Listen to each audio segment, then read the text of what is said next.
درس تمہید ایمان میں آپ حضرات نے اس سے قبل گستاخان رسول کی گستاخیوں کو بھی سماعت کیا اور حضور سیدی اعلی حضرت نے جو ان کا رد بلیغ فرمایا اس کو بھی سماعت کیا۔ اب یہاں آج کے اس درس میں ایک گستاخ جس نے حضور ہی کی شان میں گستاخی نہیں کی بلکہ اللہ کی شان میں گستاخی، حضور سیدی اعلی حضرت نے اس کا بھی خلاف ما فرمایا، رد فرمایا۔ فرماتے ہیں کہ مسلمانوں، یہ حالتیں تو ان کلمات کی تھیں جن میں انبیاء کرام و حضور پر نور سید الانام علیہ الصلوۃ والسلام پر ہاتھ صاف کیے گئے، یعنی انبیاء کرام، انبیاء مرسلین علیہم الصلوۃ والتسلیم کی شان میں گستاخیاں کی گئی، اس بارے میں ابھی بیان ہوا۔ فرماتے ہیں پھر ان عبارات کا کیا پوچھنا جن میں اصالتاً بالقصد رب العزت عز جلالہ کی عزت پر حملہ کیا گیا، یعنی اللہ تبارک و تعالی کی شان میں گستاخی کی گئی، حملہ کیا گیا۔ خدا را انصاف کیا جس نے کہا، یعنی کسی شخص نے ایسا کہا، کسی شخص نے رشید احمد گنگوہی سے فتویٰ پوچھا، مسئلہ پوچھا، تو کیا کہا تھا اس نے؟ اس شخص نے مسئلہ پوچھا، فتویٰ پوچھا، استفتاء کیا، اس نے کہا کہ میں نے کب کہا ہے کہ میں وقوع کذب باری کا قائل نہیں ہوں،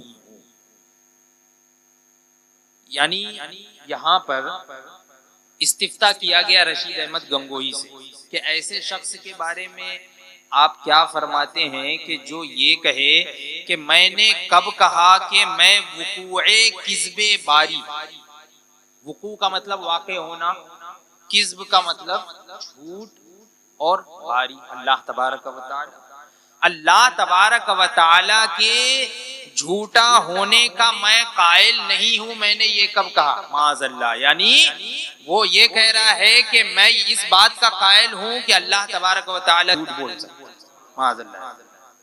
تو ایسے شخص کے بارے میں سوال کیا گیا کہ اس شخص پہ کیا حکم ہے، ایسا کہنے والا کہ جو یہ کہے کہ میں نے کب کہا کہ میں وقوع کذب باری تعالی کا قائل نہیں ہوں، یعنی میں اس بات کا قائل ہوں کہ اللہ تبارک و تعالی جھوٹ بول سکتا ہے، معاذ اللہ۔ تو اعلی حضرت فرماتے ہیں یعنی وہ شخص اس کا قائل ہے کہ خدا بالفعل جھوٹا ہے، جھوٹ بولا ہے، جھوٹ بولتا ہے،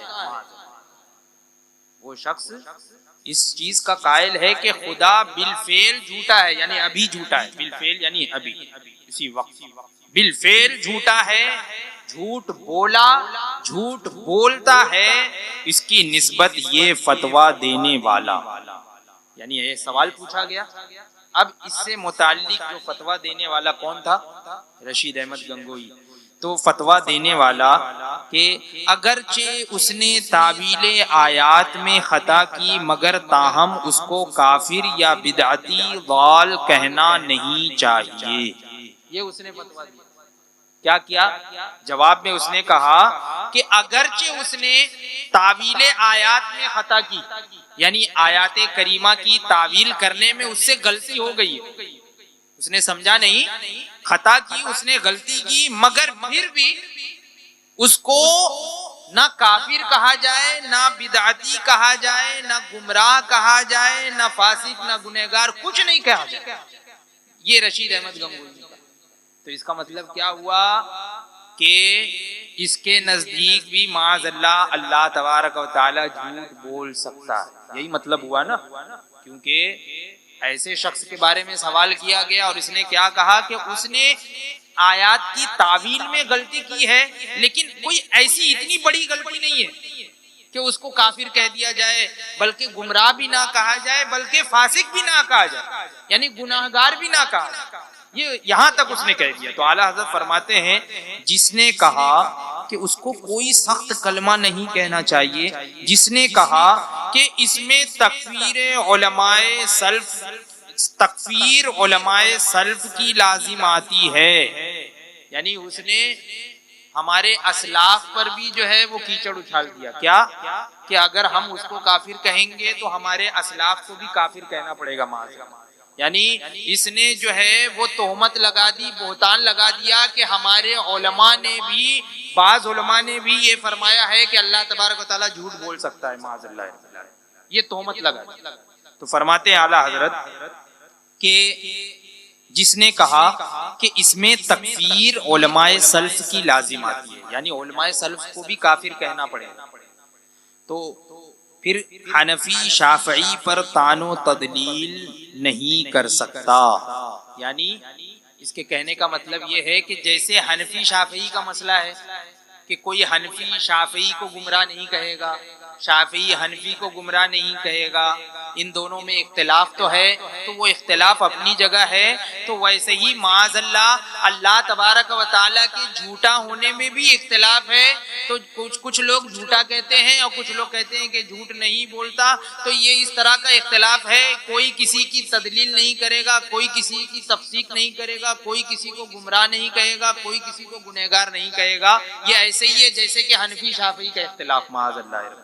دیکھیے کتنی بڑی بات ہے. فرماتے ہیں اعلیٰ حضرت کہ حنفی شافعی پر طعن و تدلیل نہیں کر سکتا، یعنی خدا کو معاذ اللہ جھوٹا کہنا بہت سے علماء سلف کا بھی مذہب تھا. یہ اختلاف حنفی شافعی کا سا ہے. کیا کہا اس نے؟ یہ اختلاف کس کے جیسا ہے؟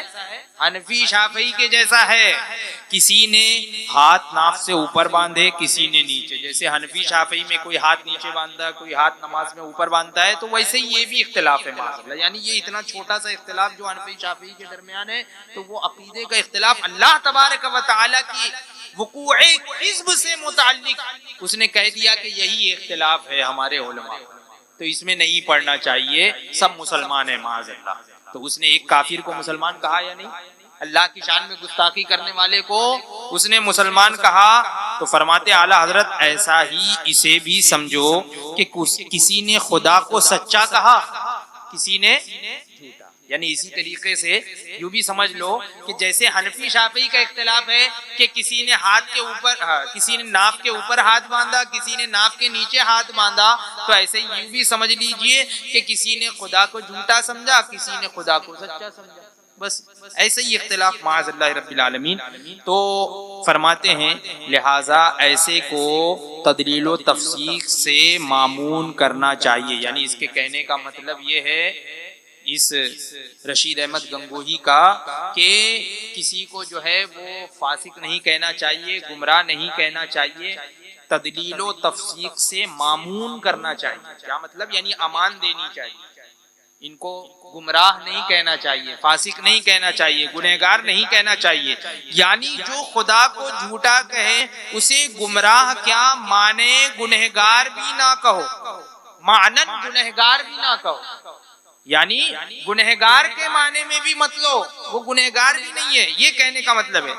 کیا جس نے یہ سب تو اس مکذب خدا کی نسبت بتایا اور یہی خود اپنی طرف سے باوصف اس بے معنی اقرار کے کہ قدرت علی الکذب مع امتناع الوقوع مسئلہ اتفاقیہ ہے معاذ اللہ رب العالمین.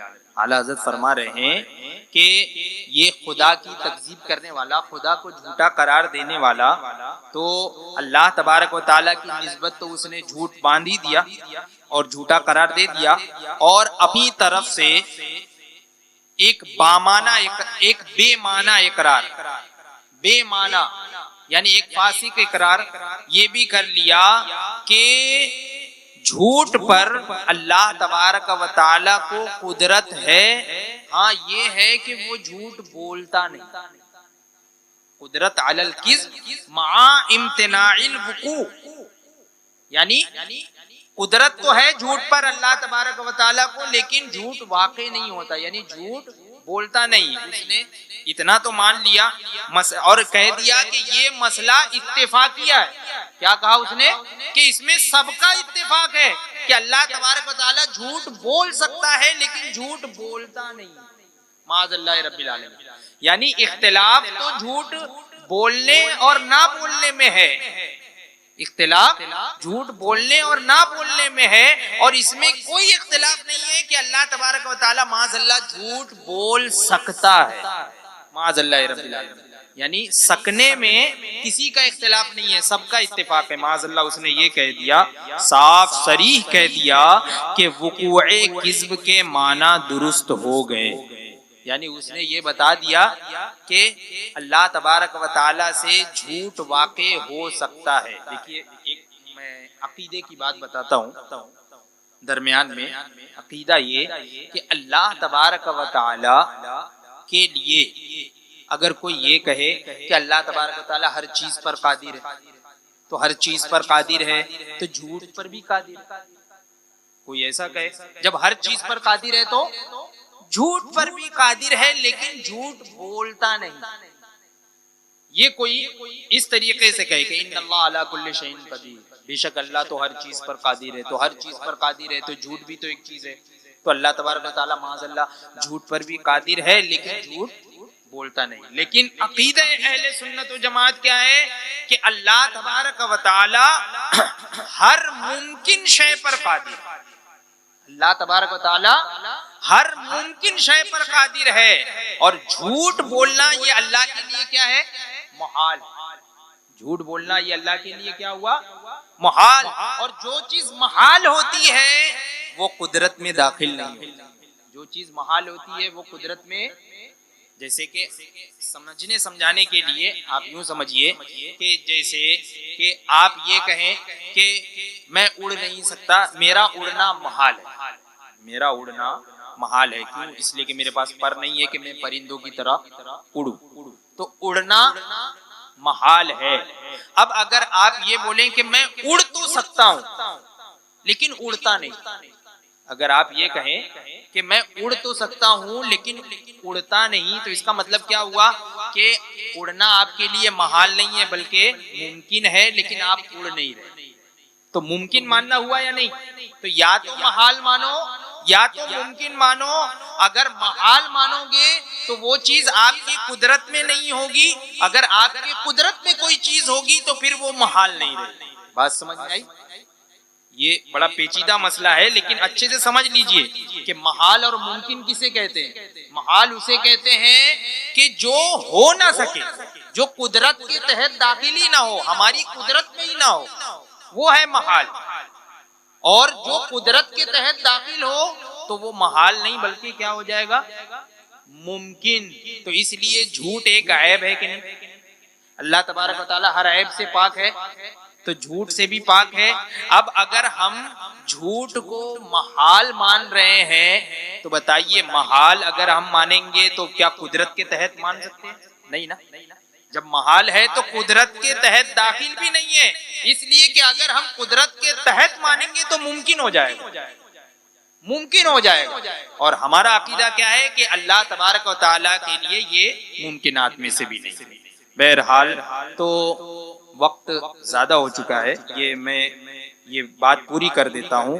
تو اعلیٰ حضرت فرماتے ہیں کہ اس نے ایک بے معنی اقرار کیا، کیا کہ قدرت علی الکذب مع امتناع الوقوع، یہ مسئلہ اتفاق ہے، یعنی اللہ تبارک و تعالیٰ جھوٹ بول سکتا ہے، اس پر قدرت ہے، یہ اتفاقیہ مسئلہ ہے۔ صاف صریح کہہ دیا کہ وقوع کذب کے معنی درست ہو گئے، یعنی یہ بات ٹھیک ہو گئی کہ خدا سے کذب واقع ہوا، خدا سے جھوٹ ہوا، واقع ہوا۔ کیا یہ شخص مسلمان رہ سکتا ہے؟ ایسا کہنے والا شخص مسلمان رہ سکتا ہے کیا؟ جو ایسے کو مسلمان سمجھے خود مسلمان ہو سکتا ہے؟ ایسے کہنے والے کو جو مسلمان سمجھے کیا وہ خود مسلمان ہو سکتا ہے؟ مسلمانوں خدا را انصاف، خدا را انصاف کیجئے کہ ایمان نام کاہے کا تھا؟ ایمان کس کا نام تھا؟ ایمان نام کاہے کا تھا؟ تصدیق الہی کا۔ ایمان کس کا نام ہے؟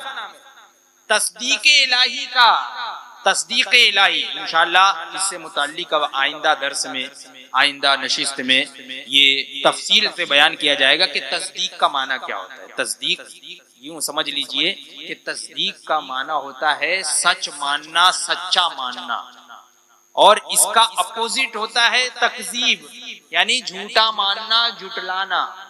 تو آپ یہ بھی کہہ رہے ہو کہ ایمان نام ہے کس کا؟ تصدیق الہی کا، یعنی اللہ تبارک و تعالیٰ کو سچا ماننے کا، اور پھر آپ جھوٹا بھی مانو تو پھر ایمان کیسا؟ ایمان کیسا؟ اعلیٰ حضرت نے تفصیل کے ساتھ اس عبارت کا اور ایسے باطل عقیدے کا رد بلیغ فرمایا۔ انشاءاللہ تبارک و تعالی آئندہ درس میں اس کا بیان ہوگا۔ اللہ تبارک و تعالی ہم تمام لوگوں کے عقیدے اور ایمان کی حفاظت فرمائے، اور اللہ تبارک و تعالی ہم تمام لوگوں کو ہر طرح کی بد مذہبی اور ہر طرح کے بد مذہبوں سے دور و نفور ہونے کی توفیق عطا فرمائے۔ وآخر دعوانا الحمدللہ رب العالمین۔